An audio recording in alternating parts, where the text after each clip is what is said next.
Bismillahirrahmanirrahim. Assalamualaikum warahmatullahi wabarakatuh.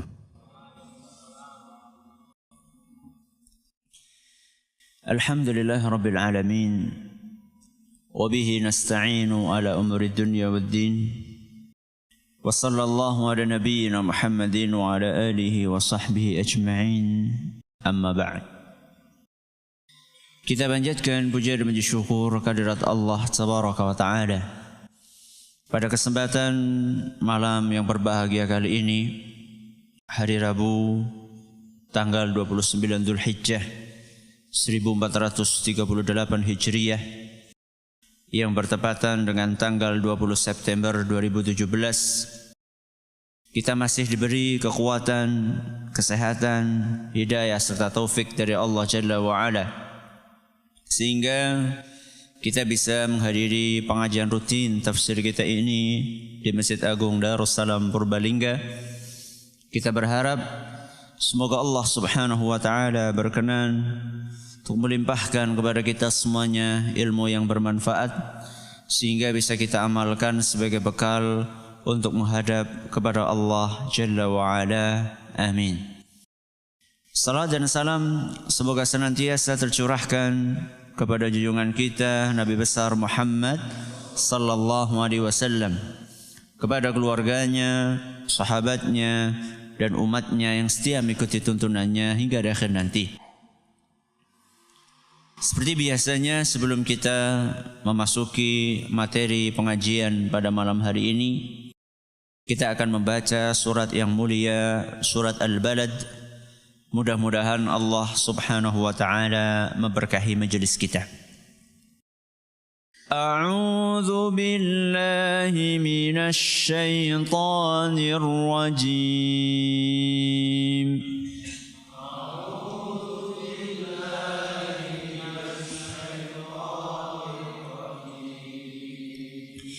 Bismillahirrahmanirrahim.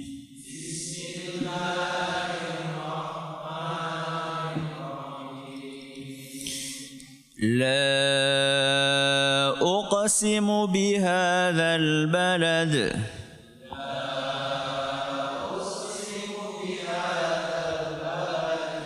وأنت حل بهذا البلد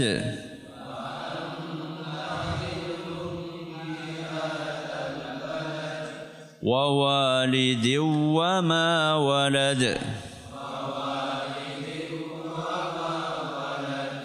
لقد خلقنا الإنسان في كبد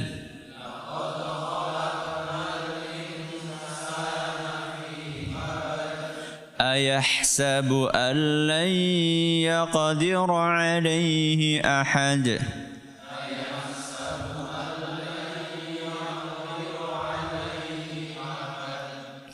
يقول أهلكت مالا لبدا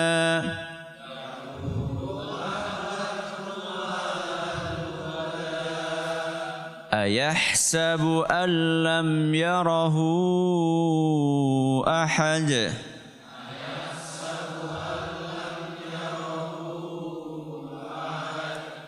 ألم نجعل له عينين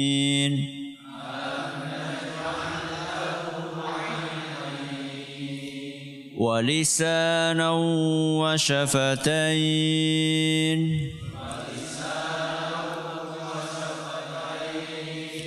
وهديناه النجدين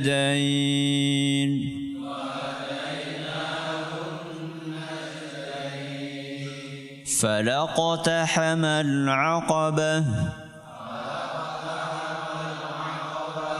وما أدراك ما العقبة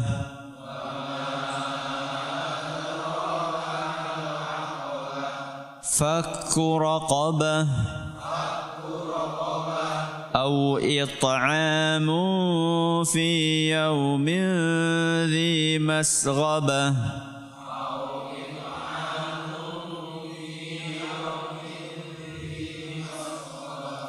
يتيما ذا مقربة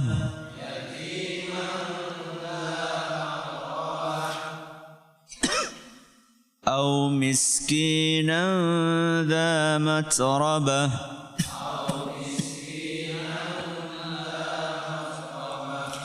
ثم كان من الذين آمنوا وتواصوا بالصبر وتواصوا بالمرحمة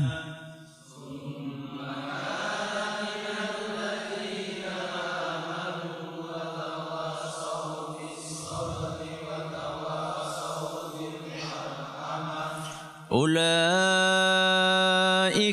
أصحاب الميمنة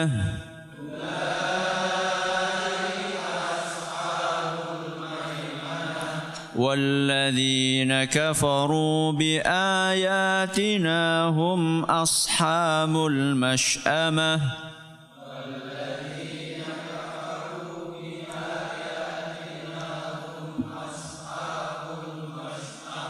عليهم نار مؤصدة.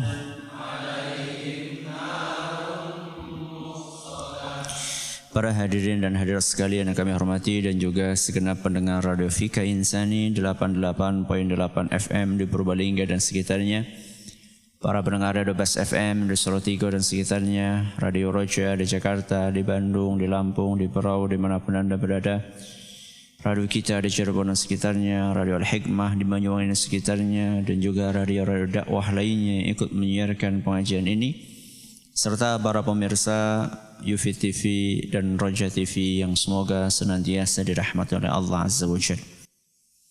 Alhamdulillah, pada pertemuan terakhir kita telah sampai kepada pembahasan tafsir ayat yang ke-6. Apa bunyinya? Yaqulu ahlaktu malan lubada. Jadi bercerita tentang orang yang menghambur-hamburkan hartanya di jalan yang salah.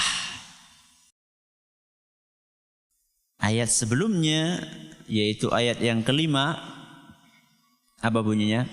Ayahsabu allai yaqdira alaihi ahad. Menyinggung orang-orang yang sombong karena kekuatan fisik. Jadi ada dua penyakit yang disebutkan di sini. Yang pertama sombong karena kekuatan fisik, yang kedua menghambur-hamburkan harta. Allah Subhanahu wa ta'ala setelah menyebutkan sebuah penyakit atau dua penyakit, setelah menyebutkan adanya problematika ini di masyarakat, Allah Subhanahu wa ta'ala membawakan solusinya. Tidak cukup hanya bercerita tentang penyakit, tapi bagaimana cara mengobatinya. Dan ini penting. Ketika menyampaikan sesuatu, jangan cuma kita bercerita tentang hal-hal negatif yang kita lihat, tapi apa solusi yang bisa kita lakukan. Jangan cuma bisanya menyalahkan. Apa yang bisa kita lakukan untuk memperbaiki kesalahan tersebut? Maka Allah Subhanahu wa ta'ala setelah menyebutkan dua penyakit tadi, sombong karena kekuatan, kemudian perilaku menghambur-hamburkan harta. Bagaimana cara mengobati dua penyakit itu? Ada jawabannya di dalam ayat yang ke-7. Apa bunyinya? Ayahsabu allam yarahu ahad. Terjemahannya, apakah dia mengira? Dia niku sinten? Manusia. Apakah manusia mengira bahwa tidak ada satupun yang melihatnya? Yang melihat siapa? Allah Subhanahu wa ta'ala. Jadi solusinya apa Ustaz? Solusinya merasa diawasi oleh Allah. Karena merasa diawasi oleh Allah sehingga tidak berbuat sekarepe dewek.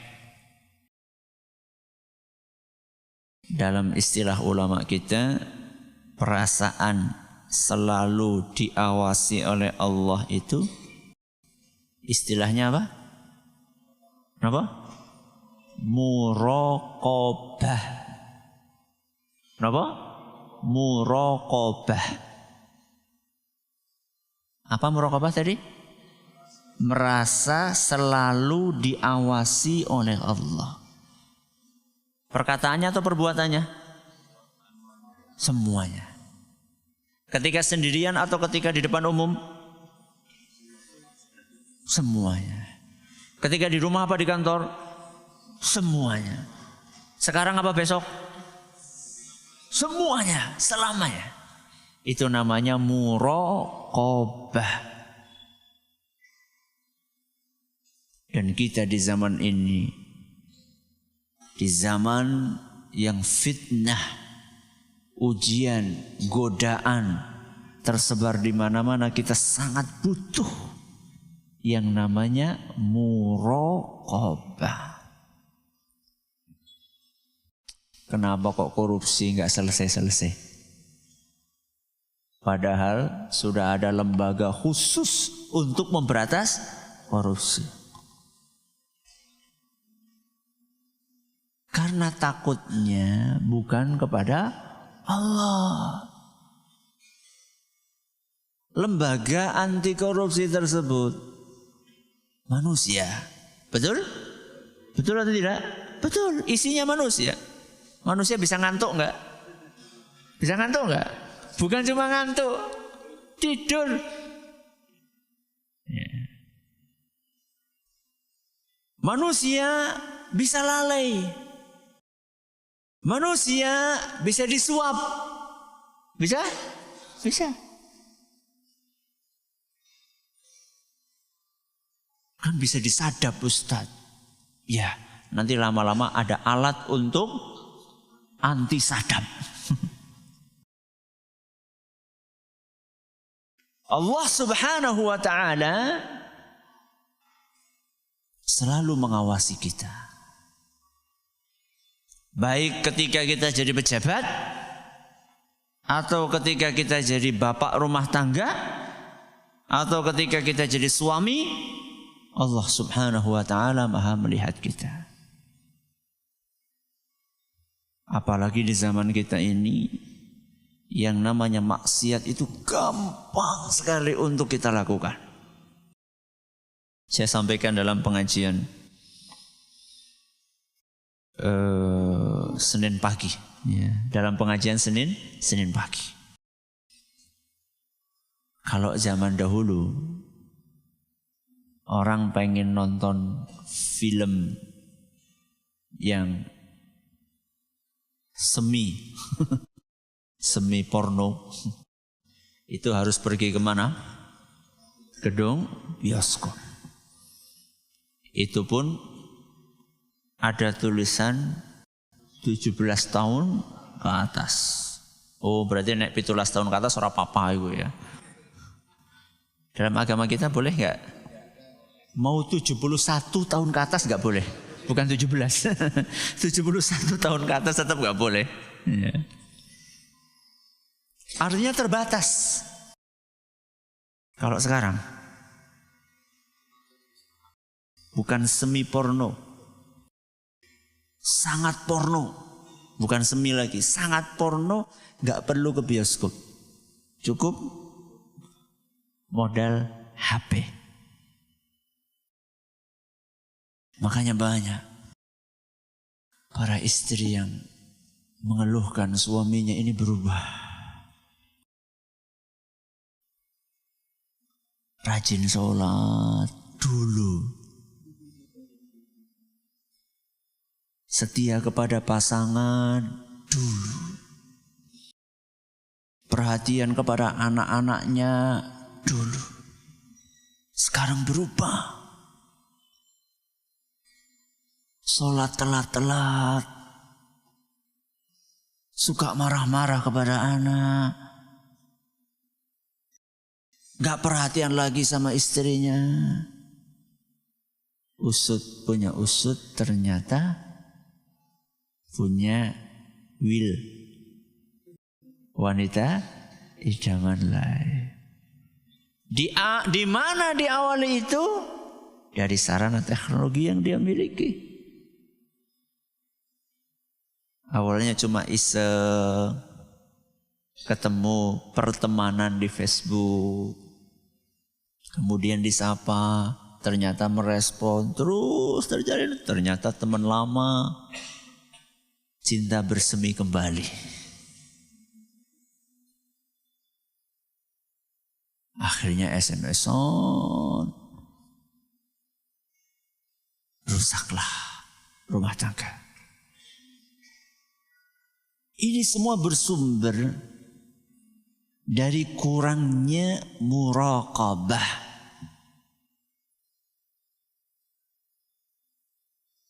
Merasa diawasi oleh Allah Subhanahu wa ta'ala. Dan muraqabah ini adalah merupakan pondasi dari seluruh amalan hati. Muraqabah adalah merupakan pondasi seluruh amalan hati dan juga amalan lahir seorang hamba. Hadis yang sering kita dengar dalam hadis riwayat yang diriwayatkan Imam Bukhari. Sab'atun yudhilluhumullahu fi dhillihi yawma la dhilla illa dhilluh. 7 golongan yang akan mendapatkan naungan Allah di padang mahsyar. Yaitu saat itu tidak ada naungan kecuali naungannya Allah. Ada berapa? 7. 7 ini kan macam-macam ya. Ada imam. Imam itu maksudnya penguasa yang adil. Terus ada pemuda yang hatinya selalu tergantung di masjid. Terus orang yang infak dengan tangan kanannya, tangan kirinya tidak tahu. Terus orang yang diajak berzina oleh seorang wanita yang kaya, cantik, ningrat. Kemudian jawabannya, aku takut Allah. Terus seorang yang mengingat Allah sendirian, terus nangis. Ini amalan kelihatannya beda-beda. Tapi sumbernya sama. Muraqabah. Seorang yang diajak berzina. Oleh siapa? Wanita, cantik, kaya, ningrat. Kurang apa jajal? Ya. Tapi jawabannya, inni akhafullah, aku takut kepada Allah. Kenapa? Karena dia merasa diawasi oleh Allah Subhanahu wa ta'ala. Orang yang mau infak dengan tangan kanannya walaupun tangan kirinya tidak tahu, itu maksudnya apa toh? Maksudnya apa? Jenengan sabun infak tangannya kudu kayak gini. Siji nang buri, siji nang ngarep, harus seperti ini maksudnya? Bukan. Apa maksudnya?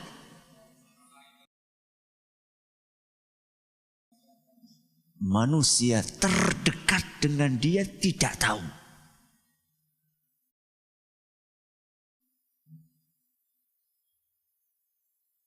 Tangan kanan dengan tangan kiri. Pernah berpisah? Pernah berpisah? Pernah atau tidak? Nggak pernah. Ketika tidur bareng, ketika masuk kamar mandi bareng, ketika ke kantor bareng, ketika main bola bareng, nonton bareng, semuanya bareng terus. Hadir pengajian bareng.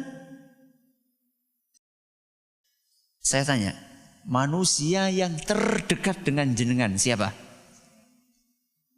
Istri atau suami. Apa kemana-mana bareng? Oh, saya pasangan yang setia kemana-mana bareng. Temenan. Apa mau WC bareng? Bareng atau tidak? Tidak. Apa ke kantor bareng? Enggak, kantornya sendiri-sendiri atau ibunya di rumah. Ini menggambarkan kepada kita bahwa manusia yang infak ini sampai sesuatu yang terdekat dengan dia tidak tahu apa yang dia lakukan. Yaitu tangan apa? Kirinya. Sampai tidak tahu. Kenapa? Karena dia merasa sudah cukup dilihat sama Allah. Dan orang yang seperti ini, apa yang mendorong dia tidak tergerak hatinya untuk dilihat sama manusia saat berinfak? Saya tanya, jangan kalau infak ketahuan sama orang seneng apa sedih? Jujur, seneng apa sedih? Seneng kan? Seneng. Memang itu sesuai dengan nafsu kita. Manusia itu senengnya dilihat sama orang, ya, dilem sama orang. Oh, saya lihat kemarin jenengan itu jalan-jalan di panti asuhan ya. Oh, kamu tahu aja. Kamu tahu dari mana sih? Ya. Iya, saya tahu dari teman saya yang lihat. Alhamdulillah, pada ngerti. Ya. Termasuk tadi orang yang ketiga yang mendapatkan naungan Allah adalah manusia yang mengingat Allah, berzikir di saat sendirian. Kemudian dia bisa meneteskan air mata. Kenapa? Kenapa Nabi SAW katakan ketika sendirian? Karena disitulah seorang hamba muraqabahnya itu teruji. Kalau nangis di depan umum, insya Allah orang pati angel. Ya, digawe-gawe bisa. Tapi kalau sendirian, digawe-gawe kepriwe? Apa sih gawe-gawe? Biasanya kalau orang nangis sendirian mengingat Allah, zikir, itu biasanya betul-betul tulus, murni, ikhlas karena Allah Subhanahu wa ta'ala. Bukan karena ingin dilihat sama orang lain.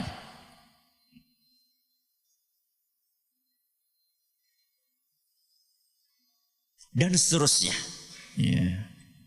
Makanya muraqabah ini adalah salah satu amalan solusi yang diberikan oleh Allah Subhanahu wa ta'ala untuk menghindarkan diri kita dari perbuatan-perbuatan yang buruk, dan juga supaya kita bisa maksimal di dalam melakukan amalan-amalan kebaikan. Muraqabah itu kapan, Ustaz?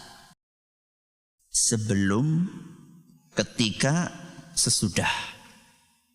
Kapan muraqabah? Sebelum, ketika, sesudah. Pra, saat, pasca. Sebelum, ketika, sesudah. Sebelum apa? Sebelum berbuat.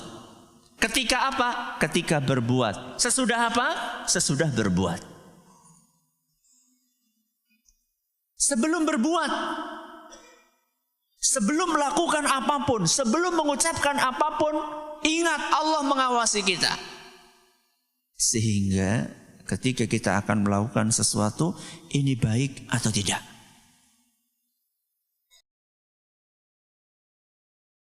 Kalau tidak, berarti tinggalkan. Kenapa ditinggalkan? Karena Allah mengawasi kita. Oh, ternyata baik. Ternyata baik. Sedekah baik atau tidak? Baik. Sebelum bersedekah, awasi niat kita. Apakah saat itu niat kita tulus karena Allah Subhanahu wa ta'ala? Kalau iya, lanjutkan. Kalau ternyata niat itu belum hadir di dalam hati kita. Kenapa mas kok rajin sedekah? Iya ki dilamaning 2019. Kita harus nyuri start dari sekarang. Apa 2019? Nah, gue serentak. Jadi kita harus nyuri start dari sekarang. Kita harus tebar pesona. Kelihatan dermawan di mana-mana. Berarti niatnya mboten apa? Tulus, mandek disit, mandek. Berarti orang sida infak udah orang sida. Bukan tidak jadi, tapi luruskan dulu, perbaiki. Sebelum beramal. Terus apalagi tadi? Berbuat ketika beramal. Ketika beramal, kita sudah tahu ini amal kebajikan. Saat beramal, maksimalkan kualitas amalan kita. Contoh, pas lagi sholat, Allahu Akbar. Apa rukunnya, apa wajibnya, apa sunnahnya, apa syaratnya. Penuhi semuanya. Saya tanya, ketika jenengan bekerja, kemudian ada mandor datang, kira-kira golek kerja seapik-apike apa seelek-eleke? Coba saya tanya, sebaik-baiknya atau sejelek-jeleknya? Sebaik-baiknya. Kelihatan cekatan, padahal mau ya ungap-angup. Begitu biasa toko langsung kayak serius banget. Itu yang di kantor. Kemudian yang di sawah, ya etok mene nyabuti apa. Kemudian yang di bangunan, was kotor, nanti gobios. Beran bu gobios apa mau gue? Ya. Ketika kita merasa diawasi, kita akan sebaik-baiknya. Nah sekarang ketika kita sholat, kita tuh diawasi sama siapa? Sama Allah subhanahu wa ta'ala. Makanya maqam yang tertinggi di dalam agama kita namanya maqam ihsan. Jadi orang beragama Islam itu maqamnya ada berapa? Ada 3. Maqam yang paling bawah namanya maqam Islam. Maqam yang kedua di atasnya namanya maqam iman. Maaf, maqam apa? Iman. Dan maqam yang tertinggi namanya maqam ihsan. Itu disebutkan oleh Rasulullah SAW dalam hadis Jibril. Ya. Islam pelakunya namanya Muslim. Iman pelakunya namanya mukmin. Ihsan pelakunya namanya muhsin. Ora kudu jenenge jadi muhsin. Sing penting sudah sampai makom tersebut atau tidak. Dan sekarang kita bukan sedang membahas 3 makom ini secara detil, cuman saya ingin menyampaikan makom yang ketiga sing paling dhuwur. Apa itu ihsan? An ta'budallaha ka'annaka tarahu fa illam takun tarahu fa innahu yarak. Ihsan itu adalah engkau beribadah kepada Allah seakan-akan engkau melihatnya. Dan seandainya engkau belum bisa untuk mencapai makom tersebut, maka ingatlah, sadarlah, hadirkanlah perasaan bahwa Allah senantiasa melihatmu. Allah yang ngasih kita nafas, Allah yang ngasih kita harta, Allah yang ngasih kita keturunan, Allah yang ngasih kita pasangan, Allah yang ngasih kita tempat tinggal, Allah yang ngasih kita kesehatan.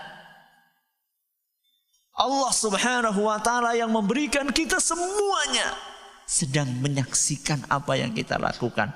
Maka sebaik-baiknya kerjakan amalan tersebut.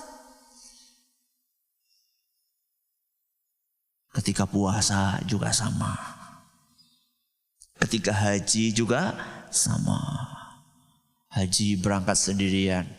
Misalnya karena biayanya cukup hanya untuk sendirian. Istrinya belum bisa berangkat. Suami berangkat sendirian. Masya Allah. Niatnya tulus, ikhlas karena Allah subhanahu wa ta'ala. Begitu sampai di tanah suci, sudah tulus.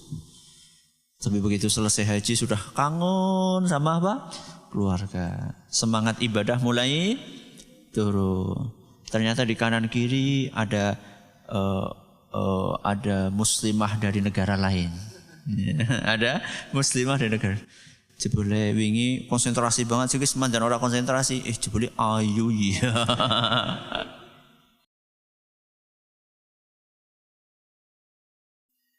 Lah orang nasing jiwit nyong iki. Biasanya kalau sama istrinya matanya jelalatan langsung mas. Belirak-belirik. Kok ada istri kok muraqabah. Muraqabah. Sebelum terus apa? Ketika terus sesudah. Setelah amal masih butuh muraqabah. Betul, masih butuh muraqabah. Karena setan berusaha merusak amalan kita sekalipun sudah selesai beramal. Sekalipun sudah selesai beramal, setan berusaha merusak amalan kita. Bagaimana? Dengan menumbuhkan perasaan-perasaan sombong, bangga, dan mau menginyong jan ya Allah tahajud ya rasanya nikmat banget. Padahal sudah dia rahasiakan. Sudah tidak ada orang yang tahu. Tapi nafsu untuk cerita-cerita itu terus mendorong dia.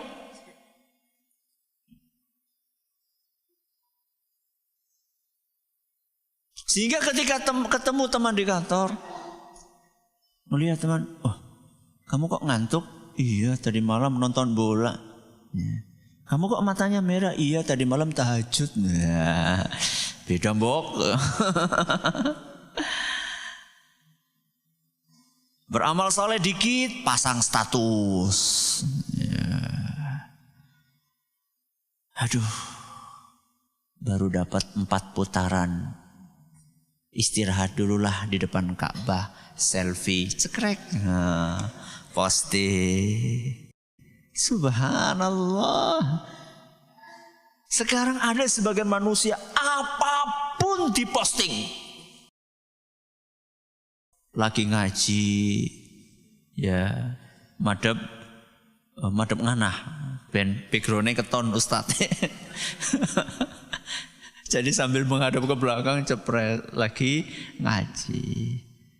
Datang ke panti asuhan, infak, cepret, apa-apa posting, apa-apa posting. Ya, hati-hati. Muraqabah apa tadi? Sebelum, ketika, sesudah. Ustaz, supaya bisa muraqabah itu bagaimana Ustaz?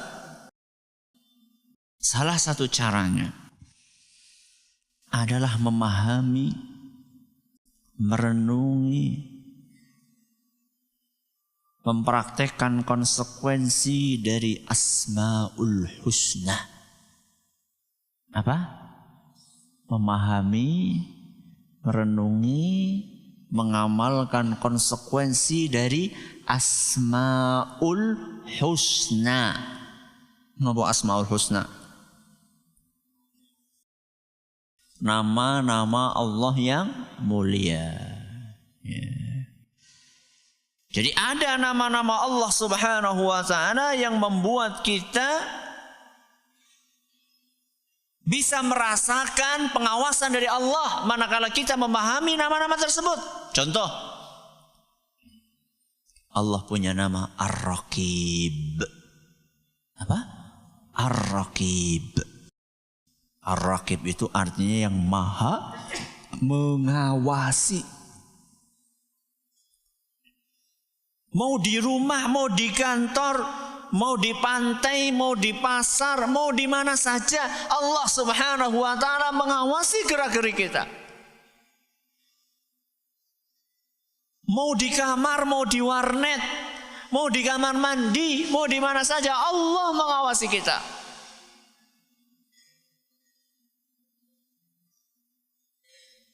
Aneh. Kita sebagai orang tua, ketika buka internet, ketika buka HP lewat internet atau lewat laptop atau lewat tab atau lewat alat-alat yang lainnya, kemudian ada anak-anak kita di samping kita, apa kita tega, berani, mau membuka sesuatu yang